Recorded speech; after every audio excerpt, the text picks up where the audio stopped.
মাধ্যমিকে বাংলা প্রথম অধ্যায় জ্ঞানচক্ষু গল্প থেকে টপ এমসিকিউ এবং রচনাধর্মিক প্রশ্ন নিয়ে আজকে আমাদের এই ভিডিওটি।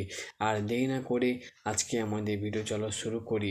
1 নম্বর প্রশ্ন হলো, তপনের চিরকালই বন্ধু ছিল, উত্তর হবে ছোট মাসি। 2 নম্বর প্রশ্ন হলো, তপনের মামা বাড়ি এসেছিল কেন, উত্তর হবে বিয়ে উপলক্ষে।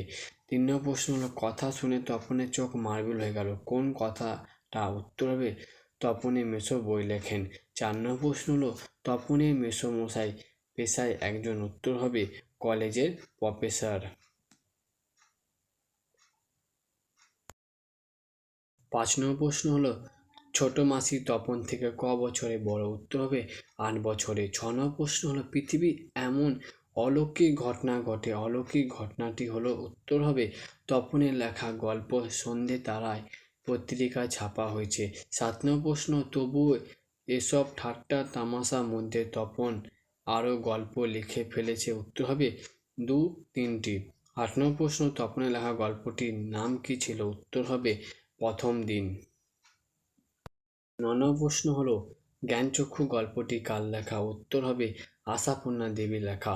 10 নম্বর প্রশ্ন হলো, এই দেশে কিছু হবে না বক্তাকে, উত্তর হবে ছোট মেসো। 11 নম্বর প্রশ্ন হলো, জ্ঞানচক্ষু গল্পে তপনের পুরো নাম কি, উত্তর হবে তপন কুমার রায়।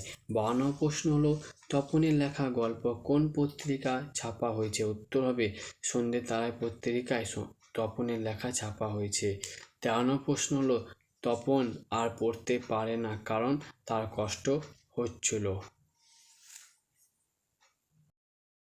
14 নম্বর প্রশ্ন হলো, তপনের তার প্রথম গল্পটি লিখেছিল কোন সময়, উত্তর হবে দুপুরে সময়। 15 নম্বর প্রশ্ন, নতুন মেসোকে দেখে তো তপনের যা খুলে গেছিল তা হলো, উত্তর হবে নতুন মেসোকে দেখে তপনের জ্ঞানচক্ষু খুলে গেছিল। 16 নম্বর প্রশ্ন, তপন যে বিষয়ে গল্প লিখেছিল, উত্তর হবে ওর ভর্তি হওয়া দিনে অভিজ্ঞতা বিষয়ে তপন গল্প লিখেছিল। 17 নম্বর প্রশ্ন হলো, নতুন মেসোমশাই হলেন তপনের, উত্তর হবে ছোট মেসোমশাই। 18 নম্বর প্রশ্ন হলো, সারা বাড়িতে শোরগোল পড়ে যায়, কি নিয়ে শোরগোল পড়ে, উত্তর হবে তপনের লেখা গল্প সন্ধে তারায় পত্রিকায় ছাপা হয়েছে তা নিয়ে বাড়িতে শোরগোল পড়ে। 19 নম্বর প্রশ্ন হলো, বাড়িতে তপনের নাম হয়েছিল, উত্তর হবে কবি সাহিত্যিক কথাশিল্প। 20 নম্বর প্রশ্ন হলো, তপনের লেখা গল্পটি নিয়ে চলে গেছিলেন, উত্তর হবে ছোট মাসি তপনের লেখা গল্পটি নিয়ে চলে গেছিলেন।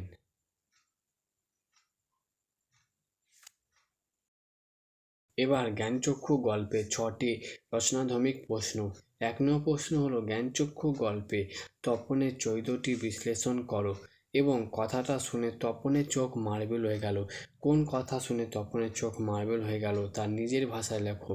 2 নম্বর প্রশ্ন হলো, ছোট মাসি ওর চিরকালই বন্ধু, উক্তিটি তাৎপর্যই বুঝিয়ে লেখো। 3 নম্বর প্রশ্ন হলো, এমন সময় ঘটল সে ঘটনা, কোন ঘটনার কথা বলা হয়েছে তার নিজের ভাষায় লেখো। 4 নম্বর প্রশ্ন, পৃথিবী এমন অলৌকিক ঘটনা ঘটেও, কোন ঘটনাকে অলৌকিক ঘটনা বলা হয়েছে। 5 নম্বর প্রশ্ন হলো, আমাদের থাকলেও আমরা চেষ্টা করে দেখতাম, কোন প্রসঙ্গে এমন মন্তব্য তার নিজের ভাষায় লেখো।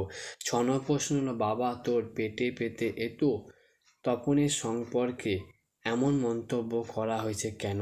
এই হলো আজকে আমাদের মাধ্যমিকে বাংলা জ্ঞানচক্ষু গল্পে এমসিকিউ এবং রচনাধর্মিক প্রশ্ন। যদি ভিডিওটি ভালো লাগলে প্লিজ লাইক করবে, কমেন্ট বক্সে কমেন্ট করে জানাও তোমাদের ভিডিওটি কেমন লেগেছে। যদি আমার চ্যানেলে নতুন এসে থাকলে প্লিজ সাবস্ক্রাইব করে পাশে আসা বেল আইকনটি অবশ্যই প্রেস করে দিন।